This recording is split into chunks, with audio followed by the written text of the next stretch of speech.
SD. Assalamualaikum warahmatullahi wabarakatuh. Sebelumnya perkenalkan, nama saya Andi Narutama. Biasanya kalau di rumah maupun di sekolah, di kampus, di mana saja saya sering dipanggil Andi. Alamat saya di Jalan Celejudan. Saya asli orang Surabaya.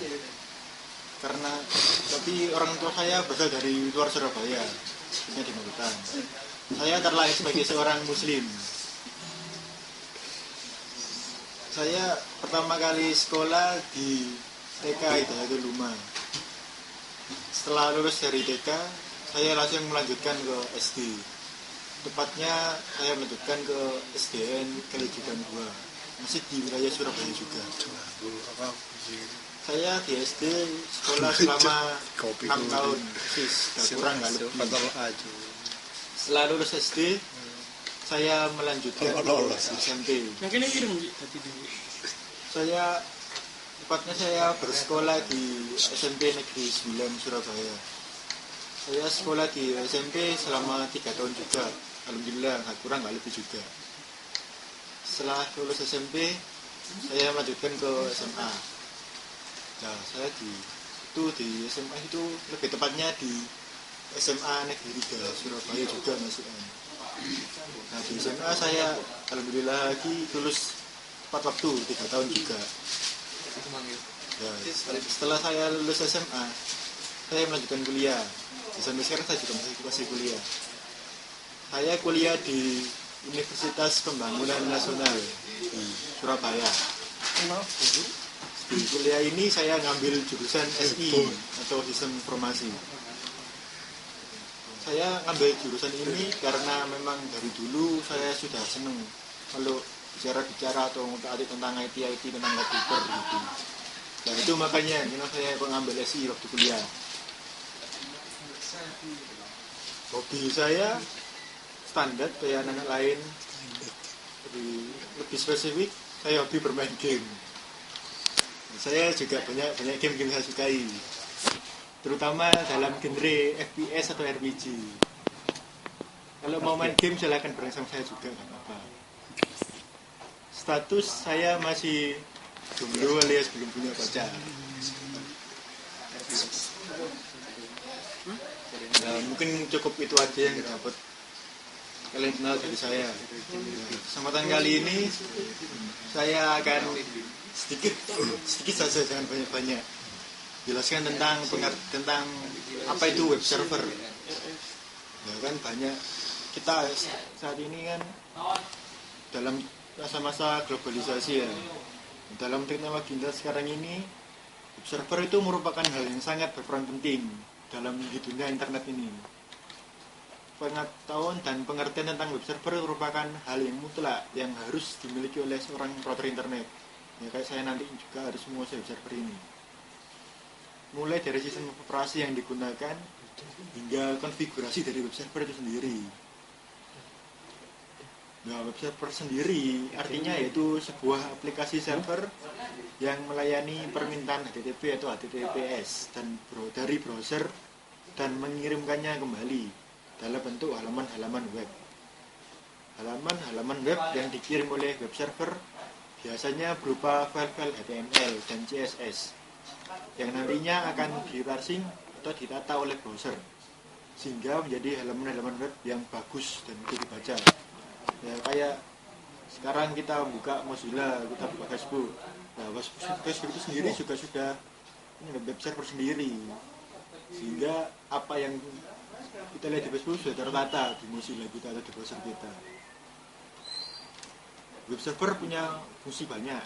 Nah, fungsi utama dari sebuah web server sendiri adalah untuk mentransfer berkas atas permintaan pengguna melalui protokol komunikasi yang telah ditentukan. Dikarenakan sebuah halaman web dapat terdiri atas berkas teks, gambar, video, dan lainnya. Pemanfaatan web server berfungsi pula untuk mentransfer seluruh aspek pemberkasan dalam sebuah halaman web yang terkait. Dan termasuk di dalamnya itu tadi adalah teks, gambar, video, atau file-file lainnya. Bagaimana cara kerja web server? Nah, ini saya akan mau jelaskan sedikit tentang cara kerjanya web server itu sendiri, supaya kita tidak terlalu awam ketika kita ditanya gimana sih kerjanya web server itu. Cara kerja dari web server sebenarnya sangat mudah untuk kita pahami. Contoh paling mudah seperti berikut ini saya akan jelaskan. Kita akan membuka sebuah halaman website, misalnya saja Wikipedia. Ya, yang biasanya berupa kalau kita ngetikkan www.wikipedia.org atau apa gitu, kita ketikkan URL tersebut di perambahan kita, atau di Mozilla, di Chrome, Explorer atau Opera. Kita ketik www.wikipedia.org, enter di situ kan. Tanpa kita ketahui proses yang terjadi di belakang layar atau di dalam situ sendiri, maka akan muncullah halaman website di layar monitor komputer kita. Proses yang akan terjadi pada browser adalah browser akan membentuk koneksi dengan web server, meminta halaman website dan menerimanya kembali. Web server sendiri kemudian akan mengecek permintaan tersebut, apakah ada atau tidak. Maksudnya adalah kita akan mengetikkan wikipedia.org tadi. Nah, web server itu ngecek apakah www.wikipedia.org tadi ada di server mereka atau enggak. Kalau ada, pasti kita akan terima balasan. Kalau enggak, biasanya akan muncul error apa gitu, biasanya server not found. Itu kalau enggak ada. Nah, kalau tersedia, maka web server akan mengirimkan data kepada browser kita yang kita pakai tadi. Apabila permintaan kita ditemukan, ya, atau terjadi error, maka web server akan mengirim pesan error kepada browser. Server not found itu biasanya. Pembentukan koneksi, permintaan data, penerimaan data dari browser ke web server diatur dalam sebuah kode. Kodenya di sini biasanya, setahu saya itu kodenya ada kode RFC 2616. Nggak tahu kalau ada kode lain. Kode tersebut mencantumkan status web server dalam bentuk kombinasi 3 angka yang memiliki arti berbeda-beda. Status ini muncul di perambahan kita di Mozilla atau di Chrome atau di lainnya saat kita mengakses web server itu tadi. Ya, ini saya akan menunjukkan macam-macam dari web server tadi. Yang pertama yang saya tahu itu ada web server Apache. Apache merupakan web server yang paling banyak dipergunakan di internet. Program ini pertama kali didesain untuk sistem operasi Linux atau Unix. Namun demikian, pada beberapa versi berikutnya, Apache menggunakan programnya yang dapat dijalankan di OS Windows NT. Apache mempunyai program pendukung yang cukup banyak. Hal ini memberikan layanan yang cukup lengkap bagi penggunanya. Beberapa dukungan web Apache itu sendiri, yang pertama adalah kontrol akses. Kontrol ini dapat dijalankan berdasarkan nama host atau nomor IP. Yang kedua itu CGI atau Common Gateway Interface. Yang paling terkenal dari bentuk ini atau yang sering paling digunakan yaitu adalah PER, itu Practical Extraction and Report Language. Didukung oleh Apache dengan menempatkannya sebagai modul atau disebut modul PER. Yang berikutnya yaitu PHP atau Personal Homepage, program dengan metode CGI yang memproses teks dan bekerja di server. Apache ini mendukung PHP dengan menempatkannya sebagai salah satu modulnya atau disebut dengan modul PHP. Dan kemudian adalah SSI atau Server Side Computer. Web server Apache mempunyai beberapa kelebihan. Di antaranya yaitu Apache termasuk dalam kategori freeware, sehingga kita nggak perlu beli buat menggunakan web server ini. Yang kedua itu Apache mudah sekali proses instalasinya jika dibandingkan dengan web server lain seperti NCSA, EIS, dan lain-lainnya. Dan berikutnya yaitu mampu beroperasi pada berbagai platform informasi. Keuntungan lainnya yaitu mudah dalam menambahkan server lainnya ke dalam platform web servernya itu tadi. seperti web server lainnya, Apache juga memiliki ciri khas yang nggak mungkin dimiliki oleh web server lainnya. Yang pertama yaitu dapat dijadikan pengganti bagi NCSA web server. Apache juga menyediakan fitur untuk multi-home atau virtual server. Dan berikutnya saya akan menjelaskan tentang web server yang saya ketahui berikutnya, yaitu Lightspeed. Web server Lightspeed merupakan teknologi baru yang diciptakan untuk menggantikan Apache. Web server yang bisa datang. Lightspeed menurut hasil riset mempunyai kelebihan, yaitu 50% lebih cepat dalam proses PHP dan lebih cepat tangkali dibanding Apache web server. Nah, ini kelebihannya Lightspeed dibanding Apache tadi. Kelebihan lainnya yaitu anti DDoS. Ya, tahu kan DDoS itu apa? Di server Lightspeed ini lebih minim. Kalau kita DDoS, servernya kita gampang down, istilahnya kayak gitu. Yang berikutnya yaitu kompatibel dengan cPanel. Kalau di dunia IT pasti tahu lah cPanel itu apa. Web server berikutnya yang saya ketahui yaitu Ning. Nah, ini banyak ini web server ini. Ning dengan cepat memberikan konten statis dengan penggunaan efisien sumber daya sistem. Hal ini dapat menyebarkan dinamis HTTP konten di jaringan menggunakan fast CGI hampir scriptnya, dan juga dapat berfungsi sebagai perangkat lunak yang sangat membantu penyeimbang beban. Ning menggunakan asynchronous event pendekatan untuk menangani permintaan yang diproduksi, memberikan kinerja yang lebih beban, lebih enteng. Kontras dengan Apache, HTTP server model yang menggunakan berulir atau proses yang berorientasi pada pendekatan penanganan. Nah, ini fitur-fitur dari Ning tadi yaitu adalah handling of static file, index file, dan auto indexing. Kelebihan lainnya yaitu reverse proxy with caching, load balancing, fault tolerance, dan support dengan SSL. Nah, ini yang belum dicari. Dan fast CGI-nya support dengan caching-nya juga. Selain itu, nama dan IP-nya juga berbasis pada server virtual yang dimilikinya. Mendukung VLV streaming, MP4 streaming juga. Nah, yang berikutnya yaitu adalah web server IIS. Oh ya, tadi web server ini tadi itu banyak, tentunya itu di situs detik.com ya. Biasanya situs www.detik.com itu menggunakan web server dari Ning itu tadi.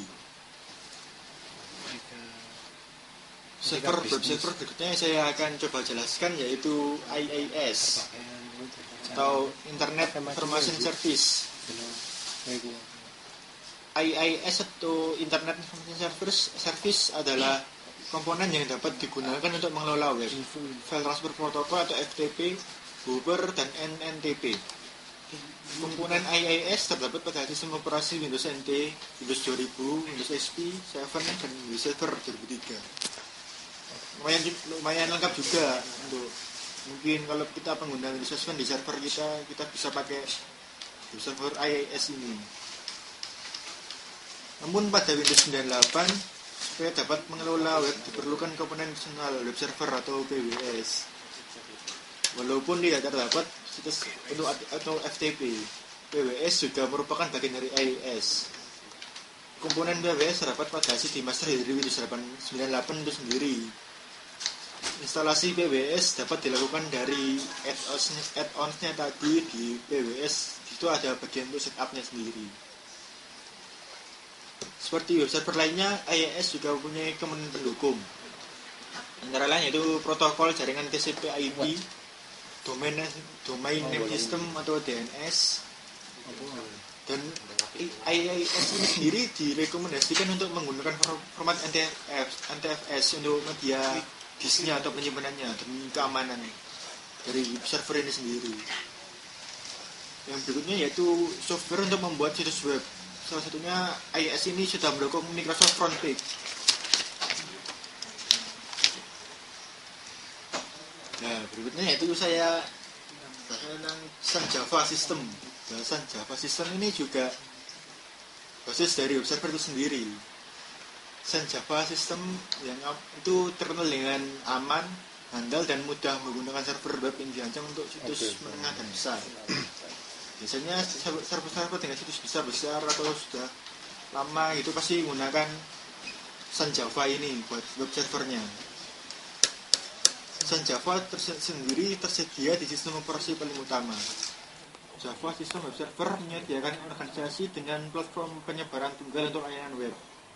Java Server Page, Java Server Technology, NSAPI, dan CGI. Sun Java ini juga menawarkan built-in kemampuan reverse proxy HTTP untuk menyediakan HTTP depan yang sangat scalable end untuk server aplikasi atau HTTP server asal. Antarmuka dari Fast CGI ini menyediakan platform yang stabil dan terstruktur untuk biaya ketiga, teknologi scripting.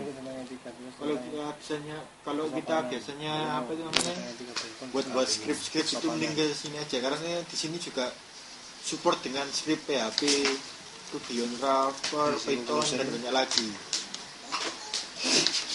Sun Java System Web Server merupakan perangkat lunak infrastruktur yang canggih yang tersedia tanpa biaya alias gratis, tanpa kebutuhan gaya apapun. Jika Anda memerlukan dukungan ganti rugi, rencana Sun Java ini juga nantinya akan mengeluarkan versi berbayarnya untuk lebih meningkatkan performanya. Tapi menurut saya juga Sun Java versi gratis juga sudah powerful menurut saya. Kelebihan Sun Java itu sendiri adalah yang pertama itu aman dan mudah dalam penggunaannya. Artinya user interface-nya itu sangat friendly sekali. Yang berikutnya itu merupakan perangkat lunak infrastruktur yang canggih. Dan berikutnya itu gratis tanpa biaya apapun. Pasti begitu. Namun sayangnya kelebihan di atas ditopang dengan kekurangannya juga. Ya, kekurangannya ini menurut saya lumayan tidak aman juga ya, karena keamanan file log ini yang dari Sun Java ini mudah ditembus, sehingga sistem password pun akan mudah didapatkan. Dan yang berikutnya itu penggunaannya juga masih sedikit. Ya mungkin itu cuma itu saja yang saya jelaskan tentang web server ya. Sekarang saran saya ya, kalau misalnya kita dalam ruang lingkup yang kecil, kita bisa cukup dengan IIS saja, itu sudah standar lah buat web server. Dan yang ya kalau kita mau menangani sebuah server yang besar yang bisa menampung semua atau menampung banyak, ya saran saya pakailah itu Sun Java tadi. Ya itu. Tapi kalau saya pribadi, saya lebih milih ke Lightspeed ya. Kenapa saya milih Lightspeed ini tadi? Karena di sini dengan server Lightspeed ini tadi kekurangan baterai. PHP formal script PHP yang kita buat itu bisa meningkat 50%, artinya lebih efisien kalau kita pakai Lightspeed itu tadi. Dan juga Lightspeed kan juga lebih cepat dibandingkan dengan Apache juga ya. Bisa kurang lebih 6 kali lebih cepat dari performa dari Apache.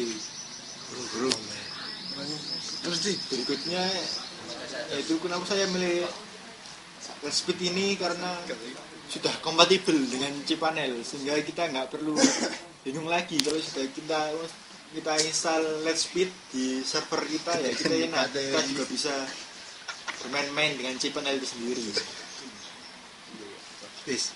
Dan yang kemudian yang paling penting, nah ini yang saya suka ini tadi Lightspeed web server ini adalah anti DDoS. Ya, DDoS kan tahu ya, distributed denial of service. Ya ini yang paling ditakuti oleh admin-admin dari web server itu sendiri.